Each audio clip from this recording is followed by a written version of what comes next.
En este video vamos a ver cómo aumentar tu productividad con ChatGPT y programar mucho más rápido. Pero también quiero hablarles de dos miedos que veo con cada vez más frecuencia.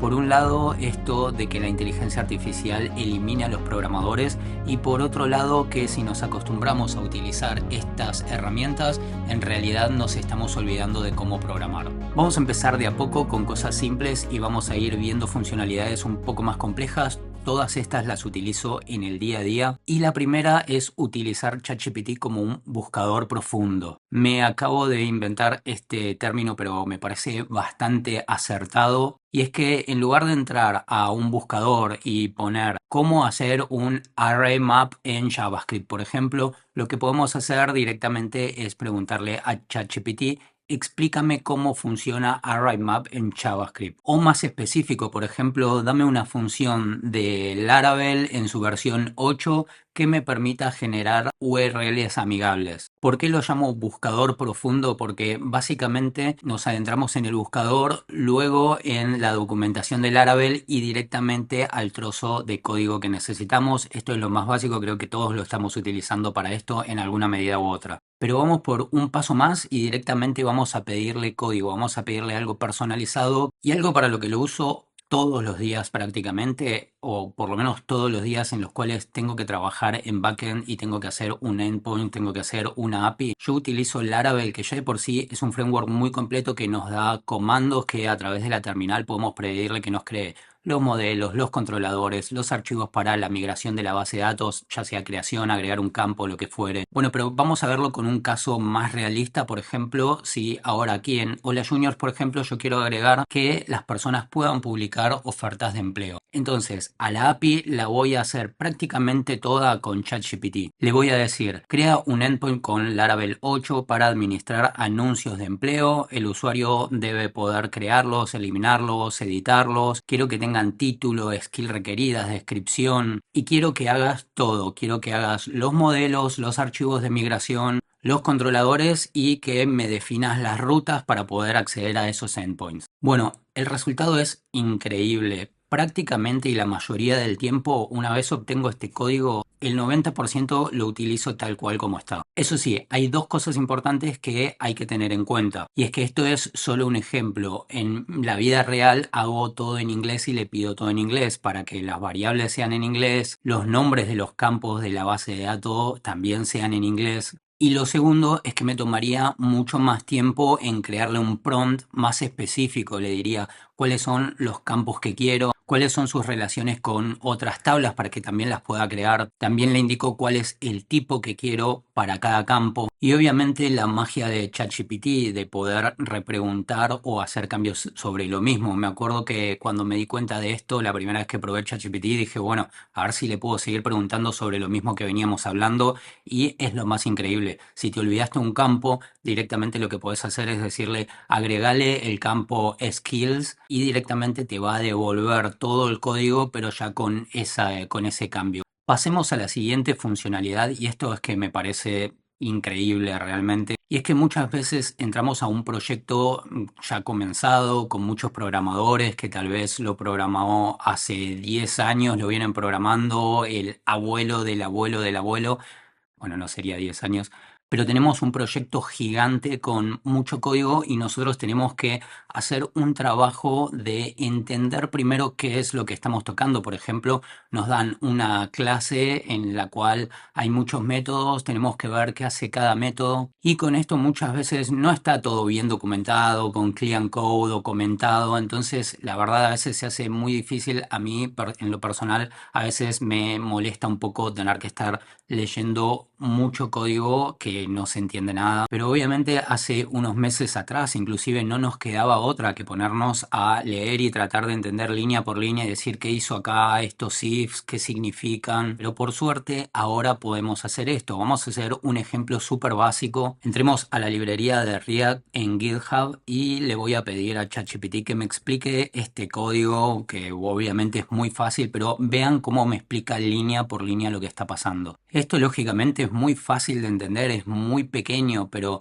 las personas que trabajamos en el rubro vemos y estamos muy acostumbrados a leer código que no programamos nosotros y código bastante más complejo. Así que te estoy ahorrando un montón de dolores de cabeza para cuando ingreses a tu próximo trabajo, próximo proyecto y tengas que hacer ese research que solemos hacer al principio. Y esto me viene bien para la siguiente funcionalidad, y es que ChatGPT es muy bueno haciendo refactoring. Si vos les das un código horrible de 500 líneas, te lo va a refactorizar, te va a recomendar y te va a explicar por qué hizo cada cambio de lo que sea que vos le estés dando. En mi caso personal, ahora mismo lo estoy utilizando mucho cada vez que termino de programar. Como ahora estoy trabajando para proyectos propios, lo que hago es programar muy rápido porque no tengo los mismos estándares de calidad que cuando trabajo para un cliente o cuando trabajo para una empresa. Lo que me interesa es sacar los productos o las funcionalidades rápidas. Entonces lo que hago es, cada vez que termino de programar una funcionalidad, un componente, por ejemplo, en frontend, en React, directamente se lo paso a ChatGPT cuando termino y le pido que me busque posibles mejoras. Como trabajo mucho solo, es como tener el famoso code review que suele haber en algunas empresas, sobre todo en las más grandes,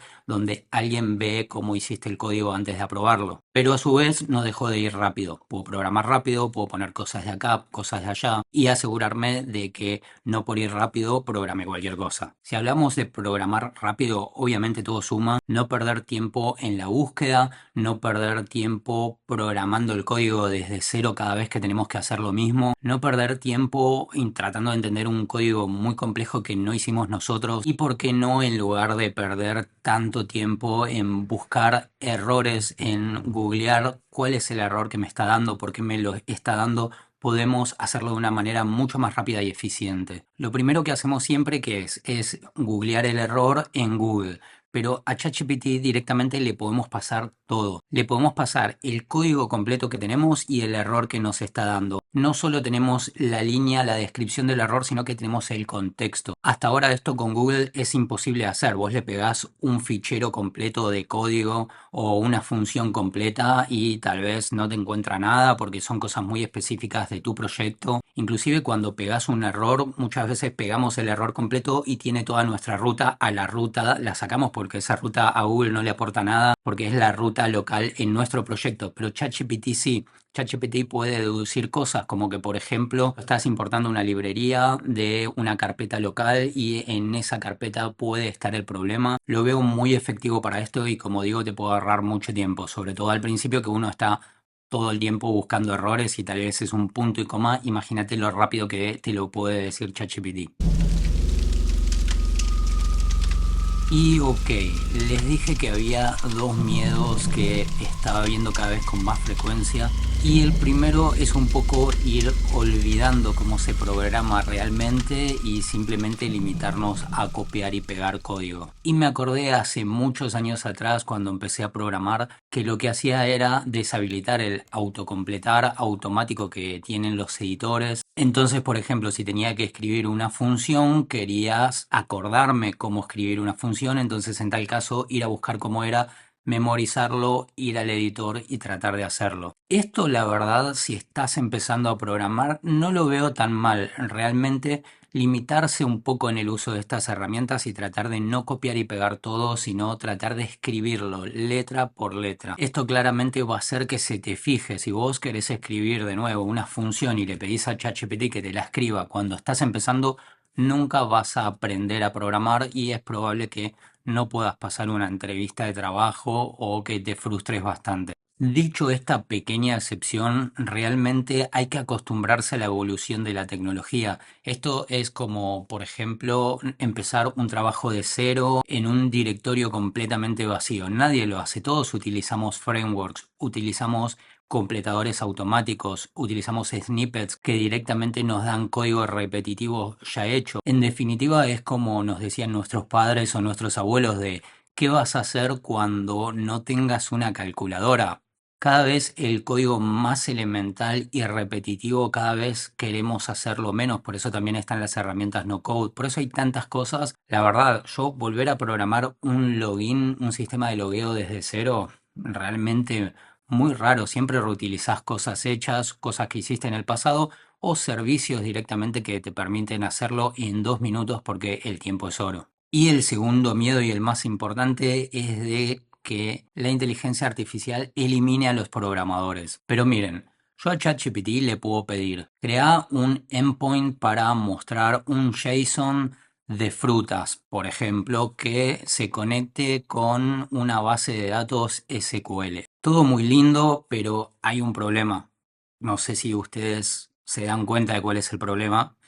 Y el problema es que yo no sé Python. Entonces, este código que me está dando ChatGPT, no tengo idea si está bien o si está mal, porque ChatGPT se equivoca, no sé si sabían. No sé tampoco qué hacer con este código. ¿Cómo lo ejecuto? ¿Dónde lo pongo? ¿Está utilizando un framework? Porque no conozco frameworks de Python. Algunos conozco de nombre, pero realmente no sé cómo lucen. No sé darme cuenta si un código de Python está escrito con un framework o no. Y es que para utilizar la inteligencia artificial para programar, hay que saber programar. Y vas a ver por ahí que hay gente que hace una extensión de Chrome totalmente hecha con ChatGPT. Una extensión de Chrome es una pavada, es JavaScript con HTML y me alegro que puedas hacerlo, pero también hay herramientas no code para hacer eso, para hacer web, para un montón de cosas que son mucho mejores que ChatGPT inclusive porque podés ir viendo el resultado a medida que vas arrastrando al diseño. Por ahí había un meme que vi que decía algo así como el cliente va a tener que explicarle lo que quiere a ChatGPT, estamos salvados. Y es que sí, realmente a un cliente se le complica mucho saber a veces qué es lo que quiere traducido a niveles un poco más técnicos. Imagínense traducirlo a código, ver el código y no tiene idea de lo que está haciendo. Espero en mi Instagram para seguir teniendo un contacto diario. Y como dije en el pasado, si ChatGPT en algún momento, que probablemente lo haga, sea tan avanzado como para eliminar a los programadores, significa que también será tan avanzado como para eliminar todas las profesiones. Y llegado el caso, si eso pasa, realmente me parece que tenemos mucho más de qué preocuparnos que simplemente por nuestro puesto de trabajo. Nos vemos en los comentarios. Un fuerte abrazo.